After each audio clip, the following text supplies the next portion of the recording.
오늘 함께 나눌 말씀은 히브리서 4장 말씀입니다.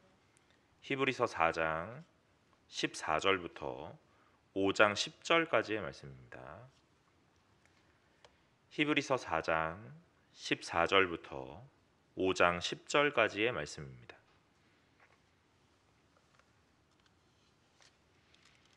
히브리서 4장 14절부터 5장 10절까지입니다.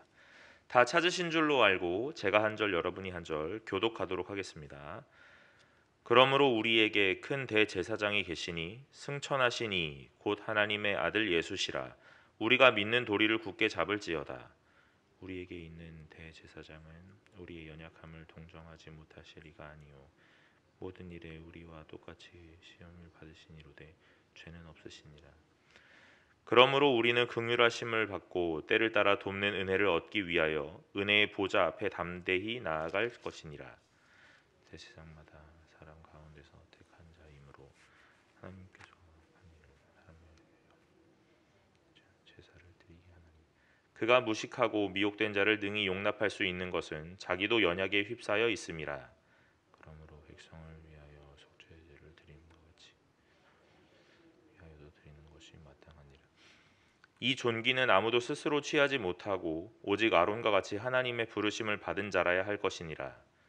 또한 이와 같이 그리스도께서 대제사장 되심도 스스로 영광을 취하심이 아니요 오직 말씀하시니가 이르시되 넌 내 아들이니 내가 오늘 너를 낳았다 하셨고 또한 이와 같이 다른 데서 말씀하시되 내가 영원히 멜기세덱의 반차를 따르는 제사장이라 하셨으니 그는 육체에 계실 때에 자기를 죽으시면서 구원하실 이에게 심한 통곡과 눈물로 간구와 소원을 올렸고 그의 경건함 그가 아들이시면서도 받으신 고난으로 순종함을 배워서 온전하게 되셨은즉 자기의 순종하는 모든 자에게 영원한 함께 읽겠습니다. 하나님께 멜기세덱의 반차를 따른 대제사장이라 칭하심을 받으셨느니라. 아멘. 수요 오전에 나오신 여러분 환영합니다. 한 주 쉬고 오늘 뵙게 되었는데요. 되게 오랜만에 뵙게 되는 것 같습니다. 오늘 말씀 같이 나눌 때도 큰 은혜 받으시고 하나님 앞에 위로 받으시기를 소망합니다. 4장 14절에 오늘 하나님께서 이렇게 말씀하십니다. 그러므로 우리에게 큰 대제사장이 계시니 승천하시니 곧 하나님의 아들 예수시라. 우리가 믿는 도리를 굳게 잡을지어다. 그럽니다. 우리가 앞전에 살펴본 바로 계속 하나님께서 예수 그리스도에 대한 설명을 우리에게 주고 계시죠. 예수님이 어떤 분이시고 우리에게 무엇을 하셨는가, 그리고 그러면 그 예수를 믿는 성도 오늘 우리는 무엇을 해야 하는가 하는 것까지도 하나님이 말씀을 통하여 다 말씀하십니다. 우리가 해야 되는 것이 무엇인가 곰곰이 고민해 보았을 때에 여러 가지를 나열할 수 있겠지만 오늘 말씀을 빗대어 살펴보면 오늘 마지막 하반절에 나타나는 우리가 믿는 도리를 굳게 잡을지어다, 그런 이 말씀이지요. 하나님을 깊이 생각하고 유념함으로 오늘 우리가 해야 되는 것은 무엇이냐면 그 도리를 굳게 붙잡는 것입니다. 이 도리라는 것이 무엇인가 했을 때에 이 도리는 다른 것이 아니라 예수 그리스도에 대한 하나님의 말씀인 것이죠. 예수 그리스도가 누구시며 무엇 하셨으며 무엇 하실 것인지에 대한 것들을 우리에게 자세하게 설명하고 계셨기 때문에 그렇습니다. 여러분 오늘 말씀을 계속 읽어보다 보니까 오늘 또한 계속 예수님에 대해서 설명하고 계시는 거예요. 오늘 말씀을 읽으면서 왜 예수님에 대해서 이렇게 설명을 장황하게 하셔야만 했을까 하는 것들을 고민해 보니 오늘 우리의 마음 안에 예수에 대한 것들을 모르면 오늘 무엇을 믿는지도 모르고 무엇을 믿어야 할지도 모르며 믿는다고 한들 우리가 무엇을 어떻게 해야 되는지 알 수 없기 때문에 예수 그리스도에 대해서 더욱더 밝히 보여주고 계신다는 거예요. 성도는 믿음이 중요하고 은혜를 구하는 자들이 맞지만 그것보다 더 앞서 하나님에 대한 것들을 더 깊이 이해하고 예수에 대해 더 알아가는 자들이 되셔야 한다는 것을 믿으시기를 간절히 소망합니다. 오늘 하나님과 예수 그리스도를 아는 이 지식과 우리의 마음 안에 하나님께서 심겨주신 이 믿음, 오늘 이것들이 같이 하나 될 때에 우리에게 삶에서 나타나는 큰 은혜의 역사라는 것이 나타난다 하는 것이죠. 예수 그리스도가 누구십니까? 물어보신다면 오늘 우리는 이제 이렇게 대답해야 될 것입니다. 우리의 큰 대제사장입니다 하고 말입니다. 큰 대제사장이 무엇 하십니까? 묻는다면 오늘 15절에 이렇게 말씀하시죠. 우리에게 있는 대제사장은 우리의 연약함을 동정하지 못하시리가 아니요 모든 일에 우리와 똑같이 시험을 받으신 이로되 죄는 없으시로다. 오늘 제사장이 무엇 합니까? 그러면 오늘 그 제사장은 우리의 연약함을 동정하는 분이다 하는 것이에요. 여러분, 우리가 읽고 있는 이 개역 개정에는 동정한다라는 표현이 나와 있습니다. 그런데 더 잘 아시겠지만 이 번역 이전에 개역 한글이라고 했던 그 성경에는 뭐라고 했냐면 체휼한다라는 단어를 사용하였어요. 체휼한다라는 것이 무엇입니까? 몸으로 습득하고 체득하는 거예요. 직접 경험하는 겁니다. 오늘 이 대제사장이 우리의 연약함을 체휼했다는 거예요. 상대방의 아픔을 나도 경험하여 동일하게 아픔을 알고 그의 슬픔도 알고 그의 어려움도 알아서 오늘 그가 아파하는 그 아픔을 동일하게 느끼는 겁니다. 오늘 그것이 체휼이라는 거예요. 그런데 이 대제사장이 우리의 연약함을 체휼하겠다, 체휼한다라고 말씀하시는 겁니다. 왜 체휼할 수 있습니까? 모든 일에 우리와 똑같이 시험을 받았기 때문입니다 하고 말씀하는 거죠. 예수 그리스도가 우리의 대제사장인데 이 예수 그리스도께서 우리의 연약함을, 우리의 부족함과 우리의 아픔을 다 체휼하신다는 겁니다. 오늘 그가 실제로 경험했고 실제로 삶으로 살아냈기 때문에 오늘 우리의 아픔을 다 아신다고 말하는 거예요. 오늘 우리의 아픔을 다 아시는 그 하나님이 계시기에 우리가 예수 그리스도 앞에 나아가 이렇게 토로할 수 있는 겁니다. 우리의 아픔을 다 하나님 앞에 아뢰을 수가 있는 거예요. 오늘 그럴 때에 예수 그리스도가 우리를 책망하고 꾸짖지 않으신다는 겁니다. 오늘 뭐라고 말씀하시겠습니까? 나도 동일하게 아파봤고 나도 동일하게 힘들어봤고 나도 어려워봤던 그 상대방이 오늘 나에게 찾아와 이 어려움을 토로한다면 뭐하라 말씀하겠습니까? 너는 왜 이것밖에 안 되느냐 하고 꾸짖지 않으실 거라는 거죠. 내가 너의 어려움을 안다. 내가 너의 아픔을 안다. 일어날 수 있다. 할 수 있다 하고 우리에게 힘 주시는 이시라는 걸 믿고 소망으로 나아가시기를 간절히 소망합니다. 그런데 여기서의 또 하나의 문제는 이 예수 그리스도가 사람의 모양으로 오셔서 우리의 연약함을 다 동정하시지만 그렇다고 해서 죄가 우리와 동일하게 그 죄를 갖고 있는 분은 아니라고 말하는 거죠. 여러분, 우리가 이해해야 되는 것이 예수 그리스도는 완벽한 신이었지만 또한 완벽한 인간이었기에 오늘 우리의 모든 것들을 이해하시지만 또한 우리와 동일하게 죄의 연약함 때문에 넘어지는 분은 아니었다라는 것이에요. 여러분, 이 예수 그리스도의 속성을 잘 이해하셔야 오늘 우리가 이 예수 그리스도를 믿고 소망으로 붙잡을 수 있는 대상이 된다는 겁니다. 오늘 예수 그리스도가 완벽한 신이 아니라 또는 죄에서 자유로운 분이 아니라 우리와 동일한 그냥 한 인간에 불과했다면 우리는 무엇을 믿고 있는 것입니까? 그냥 단순하게 잘 살아왔던 어떤 선인을 믿고 있는 것과 같겠지요. 여러분, 예수는 그런 분이 아니기에 오늘 이 죄 없으심도 분명하게 기억하셔야만 합니다. 그렇지 않다면 오늘 이 믿음의 대상이라는 것이 흔들리게 된다는 거예요. 여러분, 오늘 신앙은 신이신 예수 그리스도를 믿습니다. 그러나 그 예수 그리스도가 이 땅 가운데 찾아오셔서 우리에게 어떻게 하시냐면 우리의 모든 아픔을 체휼하고 위로하고 공감하고 계신다는 겁니다. 여러분, 예수 그리스도에 대해서 더 잘 아시기를 간절히 소망합니다. 16절에 그러므로 우리는 긍휼하심을 받고 때를 따라 돕는 은혜를 얻기 위하여 은혜의 보좌 앞에 담대히 나아갈 것이니라 그럽니다. 예수 그리스도가 우리의 모든 것들을 체휼하신다고 말해요. 그러니까 예수 그리스도 앞에 쏟아내어도 예수 그리스도는 다 이해하신다는 말입니다. 이해를 넘어 공감하시고 동의하시는 거예요. 너의 어려움이 왜 그게 어렵지? 라고 반문하지 않으신다는 겁니다. 그러니까 우리가 어디로 갈 수 있냐면 예수 그리스도의 보좌 앞으로 나아갈 수 있다는 겁니다. 왜요? 오늘 내가 한 모든 말들에 동의해 주실 것이고 수용해 주실 것이고 오늘 우리를 위로하시는 하나님이 계신다는 것을 오늘 말씀에서 말하고 있기 때문에 그렇습니다. 그런데 오늘 여기 하반절에 독특한 단어 담대히라는 말이 있죠.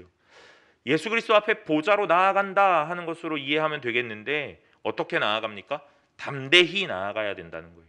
여러분, 제가 말씀을 나누며 하는 이야기들 중에 잘 사용하는 단어가 있는데 믿음과 함께 용기라는 말을 많이 씁니다.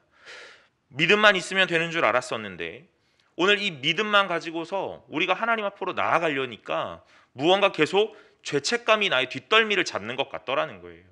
아, 내가 세상에서 이렇게 부족하고 연약하게 살아가고 있었는데 주일날 교회 와서 예배를 드린다고 하는 이때에 하나님 앞에 이렇게 간구할 수 있을까 하는 마음들이요. 나는 평생을 살아가는 이 일상에서 하나님을 매일매일 의식하지 못하는 부족하고 연약한 신앙을 가졌는데 예배의 자리에 나왔다고 해서 기도하는 이 시간이라고 해서 찬송하는 시간이라 해서 하나님을 아버지라 부르고 오늘 주께 내 모든 것들을 간구할 수 있을까? 그래도 되는가 하는 이 죄책감이요. 송구스럽기도 하고 오늘 민망하기도 한 이 상황 가운데서 오늘 계속해서 주의 보좌 앞으로 나아간다라고 말하는데 오늘 그것이 실제로 자꾸 이 괴리감이 생기더라는 겁니다. 괜찮을까 하는 고민들 말이에요. 여러분, 오늘 이 히브리서는 성도들의 이 고난의 상황 속에 자꾸 넘어지고 자꾸 자빠지는 이 성도들을 향하여 뭐라고요? 힘을 내라 권면하고 있는 겁니다. 그런데 이 권면을 어떤 식으로 하고 있냐면 넌 왜 그것밖에 안 되느냐 하고 책망하고 꾸짖는 이런 식의 권면이 아니라 알고 있다. 너의 어려움을 내가 이해한다. 할 수 있다. 괜찮다라는 말로 권면하고 있는 거예요. 그러면서 계속 어디로 이끄냐면 신앙의 행위의 자리가 아니라 신앙의 믿음의 자리이고 은혜의 자리로 오늘 우리를 인도하고 있는 겁니다. 세상은 어떻게 보면 너가 신앙을 가졌다면서 왜 그렇게밖에 살지 못하는가? 오늘 너의 믿음이라는 것을 행위로 보여주어야 하는 것 아니겠는가? 하면서 우리에게 행위의 자리로 자꾸 밀어낸다는 겁니다. 보여달라는 거예요. 그래서 무엇합니까? 예수를 믿는다며 왜 새벽 예배를 못하는가? 예수를 믿는다며 왜 성경을 못 읽는가? 예수를 믿는다며 왜 주일 성수를 하지 못하는가? 하는 것들로 우리를 계속 책망하고 견책하죠. 오늘 우리의 마음 가운데 그것들을 가지고 무엇을 갖게 되냐면 죄책감을 갖게 되는 겁니다. 나가긴 나가지만 이렇게 해도 될까? 라는 마음들로요. 그런데 히브리서를 읽고 있는 이 독자들은 이미 고난 가운데 많이 넘어진 자들입니다. 많이 연약함을 눈으로 본 자들이에요. 나의 한계가 여기까지인가라고 스스로를 책망하는 자들입니다. 그러니까 오늘 이 상황 가운데서 예수 그리스도가 하시는 말씀은 무엇이냐면 괜찮다라고 말씀하시면서 이 믿음의 행위의 자리가 아니라 믿음의 은혜의 자리로 오늘 우리를 자꾸 인도한다는 거예요. 오늘 어디로 가야 되는가? 성도들이요, 행위의 자리가 아니라 은혜의 자리로 나아오라. 성도들이요, 오늘 우리의 과업의 자리가 아니라 오늘 예수 그리스도의 보좌의 자리 앞으로, 십자가의 보혈의 자리 앞으로, 은혜의 자리 앞으로 나아오라라고 말하는 거예요. 그런데 하나 걸리는 게 있습니다. 이 성도가 가지는 죄책감이요, 민망함이요, 송구스러움이요. 그러니까 오늘 이 히브리서의 저자는 참 세심하게도 이 성도들에게 뭐라고 말합니까? 담대하게 나아오라 하고 말하는 거예요. 너희가 가지는 죄책감이 있다라는 것도 안다. 송구스러울 수도 있다. 민망할 수도 있겠다. 그러나 오늘 하나님의 은혜의 자리, 예수 그리스도의 보좌 앞으로 담대하게 눈 딱 감고 한 발자국 한 발자국 내어딛고 은혜의 자리로 나아오라. 그렇다면 누구를 만나게 됩니까? 예수 그리스도를 만나게 될 것이다 라고 말하는 거예요. 그 예수를 만나야만 합니다. 왜냐하면 그 예수 그리스도가 우리의 모든 것들을 체휼하시는 분이시기 때문에 그렇습니다. 여러분, 우리가 예수 그리스도를 만나기 위하여 열심히 노력하고 과업을 행하죠. 오늘 무언가 신앙에서 마치 어떤 문제를 해결해야 되는 사람들처럼 한 문제를 풀면 또 다른 문제가 나타나고 또 다른 문제를 풀면 또 다른 문제가 나타나는 거예요. 이게 평생의 과업입니다. 무언가 해결해야 되는 숙제이지요. 그러나 성경은 한 가지 과업을 해결하면 또 다른 과업을 만나는 그런 평생의 과업 속에 얘기하는 것이 아니라 은혜를 말하고 있다는 겁니다. 그러니 오늘 우리에게 말씀하시는 것이 무엇이에요? 담대한 마음을 가지고 민망해하지 말고 죄책감 갖지 말고 오늘 예수 그리스도의 보좌 앞으로 너의 모든 걸 채울하실 분 앞으로 담대하게 나아오라 하고 말하는 겁니다. 여러분, 오늘 이 시간에 어떤 마음으로 이 자리에 나오셨는지 저는 다 알 수 없습니다. 그러나 분명한 것은 하나님은 아신다는 거예요. 오늘 우리의 상황과 환경에 상관없이, 마음의 여부에 상관없이 오늘 주님 앞으로 담대히 나아가셔서 오늘 하나님 앞에 나의 모든 것들을 채울하시는 그 예수 그리스도 앞에 모든 것들을 낱낱이 구하시는 은혜의 시간이 되시기를 간절히 소망합니다. 5장에 넘어가면 이 굳게 붙잡으라 하는 그 말씀을 넘어 이제 예수 그리스도에 대해서 조금 더 깊이 말씀하세요. 뭐라고 말씀하시냐면 1절에 대제사장마다 사람 가운데서 택한 자이므로 하나님께 속한 일에 사람을 위하여 예물과 속죄하는 제사를 드리게 하나니, 그럽니다. 대제사장이 무엇인지에 대해서 다시 한번 말씀하시죠. 이 성도들은 다 알고 있을 겁니다. 왜냐하면 이전부터 다 배워왔기 때문에 그렇죠. 그런데 굳이 한 번 더 말씀하시는 이유는 오늘 그 마음 깊이 묻어두었기 때문에 그래요. 삶을 살아가다 보니까 오늘 세상에서 말하는 이 교회가 무엇이며 세상에서 말하는 믿음은 무엇이고 오늘 성도는 어떻게 해야 되는지를 세상에서 자꾸 재단하더라는 거예요. 그러니까 오늘 성경에서 말했던 것들은 깊이 묻어두고 세상에서 말하는 성도의 기준을 따라가기 위하여 부단히 노력하는 자들이더라는 겁니다. 그러니까 오늘 이 히브리서의 저자는 이 성도들이 다 아는 내용들을 다시 깊이 묻어두었던 것을 끄집어 올리는 중입니다.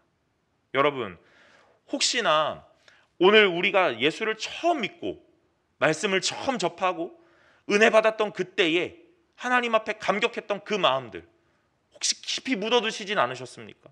왜냐하면 세상의 사람들의 눈에 재단으로 권사는 이래야 해, 집사는 이래야 해, 성도는 이래야 해, 교회는 이래야 해 라는 그 말 앞에 오늘 우리가 누렸던 그 은혜는 깊이 묻어두고 오늘 세상의 말에 그 모양대로 쫓아가기 위하여 하나님의 말씀은 묻어두진 않았는가 하는 것들을 보아야 된다는 거예요. 저는 목사가 되었는데 오늘 하나님의 말씀을 참 사랑했고 오늘 그 앞에 어떻게 살아가면 좋을까 하며 선택했던 것이 목사였는데 목사가 되고 나니 많은 사람들 눈앞에 목사는 이래야 해, 목사는 이래야 해, 목사는 이래야 해 하는 그 모양 앞에 책망받지 않으려고 부단히 노력해서 뛰어왔던 것 같습니다. 그런데 어느 날 말씀을 읽다 보니 세상에서 원하는 목사의 모양은 갖춰가는데 하나님이 원하는 목사의 모양은 아니더라 하는 것이에요. 여러분, 오늘 우리가 곰곰이 고민하고 돌아보아야 할 것은 다른 것이 아닙니다. 하나님이 원하는 성도의 모양이 어떠한가라는 거예요. 오늘 세상의 눈에 보기에는 부족할 수도 있습니다. 연약할 수도 있습니다. 모자랄 수도 있습니다. 그러나 하나님께서 오늘 그 모양 앞에 그 하나님의 마음을 기쁘게 하기 위하여 부단히 애쓰고 노력한다면 오늘 그것들은 부족함으로 치부되는 것이 아니라 잘하였다 충성된 종이라 칭찬받는 귀한 은혜의 손길이 찾아올 것임을 믿고 나아가는 성도가 되시기를 간절히 소망합니다. 오늘 이 대제사장은 사람 가운데 뽑혔습니다. 그렇지만 오늘 사람 가운데 뽑혀서 사람을 위하여 일하는 것이 아니라 사람 가운데 뽑혔지만 하나님을 위하여 일하는 자입니다. 오늘 그래서 그가 하는 일은 무엇이냐면 2절에 무식하고 미혹된 자를 능히 용납할 수 있는 것. 오늘 그것들을 해야 된다는 거예요. 목사가 돼서 제일 많이 할 수 있는 것은 무엇이냐면 바로 이것입니다. 왜 그렇게밖에 못합니까? 손가락질하고 오늘 판단하고 재단하는 것. 앞에 서면 설수록 앞자리로 나아오면 나아올수록 오늘 그것들을 너무 쉽게 잘 하게 되더라는 겁니다. 예전에는 나는 왜 이러지? 라는 것들이었는데 앞자리로 나아가면 나아가고 오늘 무언가 위치를 얻어가면 얻어갈수록 나는 왜 이러지가 아니라 너는 왜 그러지? 라는 겁니다. 그런데 오늘 이 대제사장이 해야 되는 것은 무엇이냐면 무식하고 미혹된 자를 능히 용납하는 것이죠. 그럴 수 있습니다. 괜찮습니다.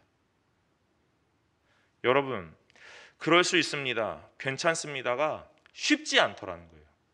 왜냐하면 어떤 일들을 해야 되는 그 상황 앞에서 괜찮습니다. 그럴 수도 있습니다. 라고 한다면 그 일이 잘 되지 않기 때문에 그래요. 왜 그거밖에 못합니까? 잘해야 되지 않습니까?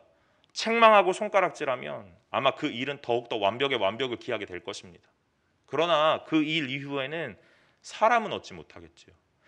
대제사장은 사람 가운데 뽑혀서 하나님을 위한 일을 하는데 오늘 뭐라고 표현하였냐면 무식하고 미혹된 자를 용납하라 하는 것들로 표현하였는데 이 말을 묵상하다 보니 이런 말 같더라 이거지요.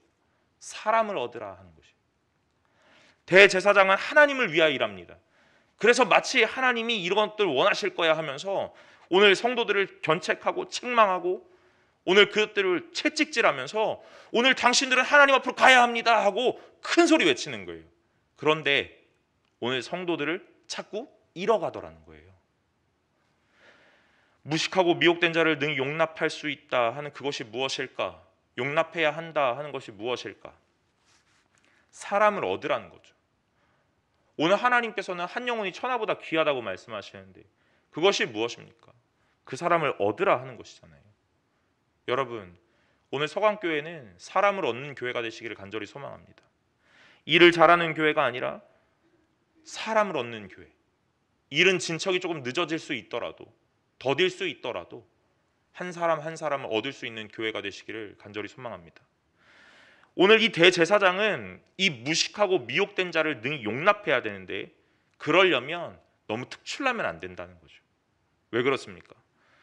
이 2절 하반절에 자기도 연약에 휩싸였다라고 말하잖아요. 대제사장 누가 뽑히는 것 같습니까? 위대하고 좋은 가문에서 특출난 자가 뽑히는 것 같죠. 저는 공부를 잘하지 못했습니다. 그래서 제가 고등부를 맡거나 청년부를 맡을 때 우리 친구들에게 괜찮다라는 말을 참 자주 합니다. 부모님들이 저에게 찾아오셔서 이런 말 많이 하시죠. 너무 괜찮다고 하면 안 됩니다. 이렇게요. 너무 괜찮다고 하면 안 된다는 거예요. 예, 부모님 마음 제가 잘 알지요. 그런데 그 부모님이 그렇게 말씀하실 때 제가 뭐라고 하냐면 그래도 괜찮습니다. 이렇게 얘기하거든요. 그러면 그 부모님이 돌아서시면서 자기 자식 아니라고 이렇게도 얘기하세요. 잘한 아이가 아니었기 때문에 특출났던 아이가 아니기 때문에 오늘 그 아이를 바라보면서 예전에 제 모습이 생각나는 거예요. 제가 만약에 공부를 잘하고 특출났다면 제가 100번 이렇게 말했을 겁니다. 그게 안 돼? 그걸 못해? 이렇게요. 저는 새벽 예배 일어나는 거 힘들어합니다.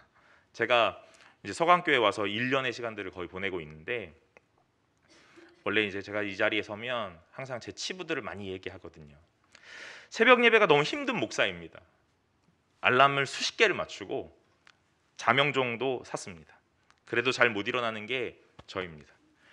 새벽 예배 나오라고 청년들한테 권면하라고 많이 얘기하시는데 새벽 예배 힘들어하는 목사이기 때문에 청년들에게 새벽 예배 나오라는 말을 선뜻 할 수가 없는 겁니다. 그래도 제가 하기는 하죠. 나올 수 있다면 나와봐 이렇게요. 여러분, 제가 만약에 새벽에 잘 일어나고 오늘 이것들 한 번도 빠지지 않았다면 저는 아마 이것이 제 업적과 공로가 되어서 오늘 성도님들에게 이렇게 말했을 거예요. 안 되십니까? 못 일어나세요? 왜 못 일어납니까? 일어납시다. 새벽을 깨웁시다. 이렇게 얘기했을 거예요. 아주 근엄하게요. 그런데 제가 설교하면서 한 번도 하지 못한 말이 있습니다. 새벽에 꼭 나오세요. 이 말은 아직 한 번도 해보지 못했습니다. 자신의 연약함이 있기 때문에 오늘 상대방의 연약함도 돌볼 수 있는 겁니다. 오늘 대제사장은 모든 그 민족의 지도자였고 오늘 그 민족의 영적인 것들을 책임지는 자였지만 참 아이러니하게도 연약한 자를 뽑았다는 거죠. 왜요? 오늘 그 백성들을 다 체휼해야 되기 때문에 그렇습니다. 예수 그리스도가 이 땅에 오셔서 어려움을 겪으십니다. 고난을 겪고 환난을 겪습니다. 물론 죄로 인함은 아니지만 그 모든 일들을 같이 겪어내십니다. 왜 그렇습니까? 신으로만 존재하면 인간을 다 이해할 수 없기 때문이겠죠. 또는 신이기 때문에 모든 것들을 다 이해할 수 있다고 말하지만 오늘 우리의 입장에선 예수님은 사람이 아니잖아요 하고 말할 수 있기 때문이죠. 그러니까 오늘 예수 그리스도가 사람의 모양으로 오셔서 우리와 동일하게 아파하고 동일하게 기뻐하며 시간들을 보내면서 예수 그리스도가 겪었던 모든 것들을 우리도 볼 수 있도록 만들어내신 겁니다. 우리가 예수를 믿을 때 예수님은 나의 모든 것들을 다 하실 거야 하는 이 마음의 위로, 안도, 오늘 그것들을 가질 수 있도록 하기 위해서 말입니다. 여러분, 오늘 연약한 자가 많은 이들을 이해하는 겁니다. 너무 특출나면 이해를 못해요. 그래서 그들만의 세상에 살게 됩니다. 여러분, 그러지 않으시기를 간절히 소망합니다. 오늘 경건해야 하겠지요. 거룩해야 합니다. 그러나 오늘 우리의 연약함을 가져야만도 합니다. 왜냐하면 내 옆에 있는 사람들을 이해해야 되기 때문에 그렇습니다. 3절에 그러므로 백성을 위하여 속죄제를 드림과 같이 또한 자신을 위하여도 드리는 것이 마땅하다 그러죠. 오늘 이 대제사장은 백성을 위하여 제사를 드리는 자입니다. 그런데 오늘 자신의 연약함도 있기 때문에 자신을 위한 예배도 드려야 된다는 거예요. 여러분, 얼마나 이 아이러니합니까? 남을 위해 모든 것들을 해결해 주는 자가 결국 또한 자신을 위한 것들을 위하여 또 한 번의 일들을 해야 된다는 거예요. 제사장이 백성을 어떻게 거룩하게 하는가 곰곰이 돌아보니까 부정하다라고 말했던 모든 것들을 해야만 하던 거예요. 피를 만지지 말았어야 하고 죽은 사체를 만지지 말았어야 했는데 이 제사장은 그런 것들을 했어야만 하잖아요. 부정을 거쳐 정결함이 오는 겁니다. 그리고 그 제사장은 그 자신의 부정함을 위하여 또한 정결의 의식을 치러야 하는 거예요. 예수 그리스도가 이 땅에 오셔서 부정함이라는 것들을 겪으시죠. 오늘 세상의 이 손가락질과 오늘 모든 것들을 다 뒤집어 쓰고 부정함이라는 걸 겪으십니다. 무엇을 위하여? 자신이 사랑했던 백성의 정결함을 위하여. 그런데 이 예수 그리스도의 이 부정함을 어떻게 씻느냐면 부활하심으로 씻어내는 거예요. 여러분, 우리도 오늘 이 땅에서 살아갈 때에 어떻게 살아갑니까? 내 옆에 있는 모든 자들을 위로하고 오늘 그것들을 체휼할 수 있는 이 동정의 마음을 갖고 살아가는 건데, 오늘 또한 나를 위한 이 부정을 씻는 정결의 예식으로 예배 가운데서 매 순간마다 개인의 경건에 힘쓰시는 자들이 되시기를 간절히 소망합니다. 이렇게 하라 했다가 저렇게 하라 했다가 이런 것 같다가 저런 것 같다가 조금 헷갈리실 수도 있는데, 오늘 이 말씀을 잘 읽으시면서 하나하나 살펴보시면 잘 이해가 되실 줄로 믿습니다. 4절에 이 존귀는 아무도 스스로 취하지 못하고 오직 아론과 같이 하나님의 부르심을 받은 자라야 할 것이니라. 또한 이와 같이 그리스도께서 대제사장 되심도 스스로 영광을 취하심이 아니요 오직 말씀하신 이가 그에게 이르시되 너는 내 아들이니 내가 오늘 너를 낳았다 하셨고 그러죠. 오늘 이 대제사장은 자신이 하고 싶다 해서 하는 게 아닙니다. 오늘 하나님의 선택으로 이루어지는 거였어요. 그러니까 이 예수 그리스도의 대제사장 되심도 뭐라고요?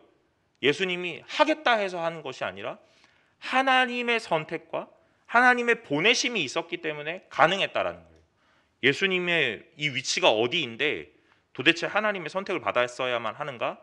그런 의미가 아니라 이 예수 그리스도의 겸손을 보여주는 것이고 예수님의 순종함을 보여주는 것입니다. 사람은 선택을 받아야만 했지만 오늘 그건 부정할 수도 없지만 오늘 예수 그리스도도 동일했다는 거예요. 오늘 무언가 할 수 있는 것들을 능력을 부여받는 의미가 아니라 예수의 순종함이고 예수의 겸손함인 것을 보시기를 바랍니다. 그러면서 이 6절에 또 독특한 말씀이 있습니다. 또한 이와 같이 다른 데서 말씀하시되 내가 영원히 멜기세덱의 반차를 따르는 제사장이라 하셨으니 그러죠. 여러분, 제사장은 아론의 반차를 따릅니다. 이 반차라는 게 계열, 계보라는 거죠. 그러니까 이 아론의 계보를 따라 제사장의 직무가 계속 이어져 내려오는 건데 오늘 하나님께서 이 아론의 그 가문을 선택하셨기 때문에 그렇습니다. 그런데 예수 그리스도에게는 아론의 계보 말하지 않고 뭐라고 말씀하시냐면 멜기세덱의 반차를 따르는 대제사장이다라고 말씀하세요. 멜기세덱이 누구입니까? 멜기세덱은 누구인지 정확하게 설명할 수 없는 신비로운 인물이죠. 그러나 우리가 알 수 있는 정보가 있습니다. 이 히브리서 뒤로 좀 넘어가면 살펴보겠지만 이 멜기세덱은 살렘 왕 멜기세덱이라고 말해요. 여러분, 살렘 왕이 무엇입니까? 샬롬이란 뜻이에요. 샬롬, 평강의 왕. 왕이란 뜻이고, 이 살렘은 지역이 지명이지만 어쨌든 이 살렘이라는 것이 샬롬이라는 단어에서 왔고, 샬롬 평강의 왕 멜기세덱, 오늘 이 멜레크라는 단어가 왕이라는 단어이고, 세덱 체데크 의라는 왕입니다. 그러니까 평강의 왕이요 의의 왕이라는 뜻이에요. 그러니까 멜기세덱은 사람이지만, 사람이라고 나왔지만 오늘 우리 이 인간에게 주어지는 이 호칭이 아니라는 말입니다. 살레망, 어떤 사람에게 당신은 평강의 왕입니다 라고 말합니까? 또한 어떤 사람에게 당신은 의의 왕입니다 라고 말해요. 여러분, 누구에게 이 칭호를 씁니까? 하나님에게 쓰죠. 하나님은 평강의 왕이시고 의의 왕이시고, 오늘 이 호칭은 하나님에게 쓰는 단어예요. 오늘 사람이지만 오늘 이 호칭을 받았다는 이 멜기세덱, 어디로부터 왔는지도 모르고, 오늘 이 멜기세덱이 어디로 갔는지도 알 수 없지만, 오늘 이 멜기세덱, 살레망 멜기세덱이라는 이 단어 하나에 모든 것이 담겨 있다는 겁니다. 그러니 예수 그리스도의 대제사장의 직무는 아론, 즉 죄를 가지고 있는 사람의 몸으로부터 어떤 계보를 따라 이어지는 것이 아니라 멜기세덱, 의의 왕이요 평강의 왕인 이 살레망 멜기세덱의 반차를 따른다라고 말하는 거잖아요. 하나님이 선택은 하셨지만 오늘 죄 많은 이 아론의 계보가 아니라 무슨요? 살레망 멜기세덱, 오늘 이 의의 왕이요 평강의 왕 이 멜기세덱의 계보를 따르는 제사장이다라고 말씀하는 거예요. 이것이 무슨 의미일까?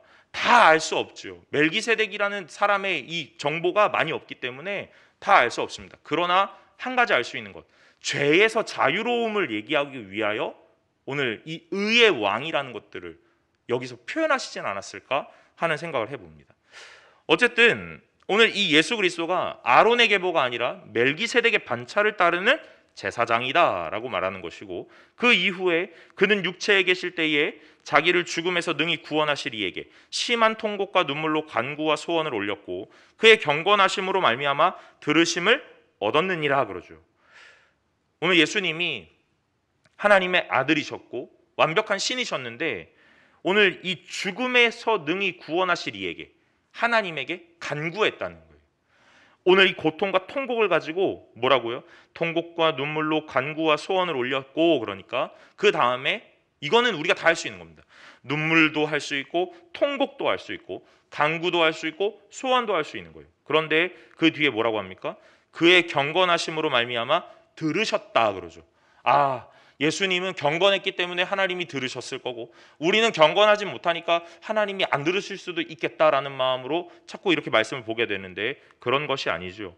오늘 예수 그리스도의 경건하심은 어디로부터 오냐면 이 순종함으로부터 오는 겁니다. 하나님을 의지함으로부터 오는 거예요. 여러분, 거룩이라는 것은 옷을 잘 차려입고 성경책 들고 멋지게 교회 오는 것이 거룩이 아니라 세상 사람들과 나와의 구별점이라는 것이 있어야 된다는 거예요. 여러분, 옆집 아주머니와 오늘 여기 앉아 계시는 많은 집사님 권사님들의 구별점은 무엇입니까? 문제가 생길 때 오늘 점을 볼 것이냐 기도를 할 것이냐 문제 아닙니까? 그런 것 아니겠습니까? 고난을 만났을 때 힘 있는 자, 돈 있는 자를 찾아갈 것이냐 하나님을 찾아갈 것이냐 이거 아니겠습니까? 신앙은 한 끝인 거예요. 여러분, 신앙과 신앙이 아닌 것은 한 끗 차이입니다. 그런데 우리는 이 경건을 굉장히 대단한 건 줄 안다는 거예요. 그러니까 우리가 경건하지 못하다고 생각합니다. 여러분, 오늘 저와 여러분들은 경건한 자입니다. 왜요? 오늘 하나님을 선택하고 이 자리에 왔기 때문이에요. 그렇지 않습니까? 여기서는 아멘이 크게 나왔어야 합니다. 네. 오늘 하나님을 선택하는 것이 경건인 줄로 믿으시길 바랍니다. 예수 그리스도가 경건하심으로 오늘 그 간구를 하나님이 들으셨던 이유는 예수님은 날마다 하나님을 선택했기 때문이에요. 힘 있는 자를 선택하지 않았고 돈 있는 자를 선택하지 않았다는 겁니다. 하나님을 선택했다는 거예요. 그렇기 때문에 경건했고 그 경건이 있기 때문에 아버지는 그 아들의 기도를 들으실 수밖에 없었다는 겁니다. 여러분, 오늘 아버지가 하나님께서 우리의 기도를 들으실 수밖에 없도록 날마다 하나님을 선택하는 경건한 성도님이 되시기를 간절히 소망합니다. 오늘 이 아들이 오늘 뭐라고 하냐면 8절에 아들이시면서도 받으신 고난으로 순종함을 배워 온전하게 되셨다 그러죠. 아들이 고난을 받고 순종을 배웠다 그러는데 순종을 배운 것은 아닙니다. 이미 순종이 있기 때문에. 예수 그리스도에겐 이미 순종이 있지요. 우리에겐 없지만 예수에겐 있습니다. 그런데 왜 여기서 배웠다고 합니까? 오늘 이것은 배웠다, 습득했다라는 의미가 아니라 오늘 그 완벽의 완벽을 더한, 순종의 순종을 더한다 하는 의미죠.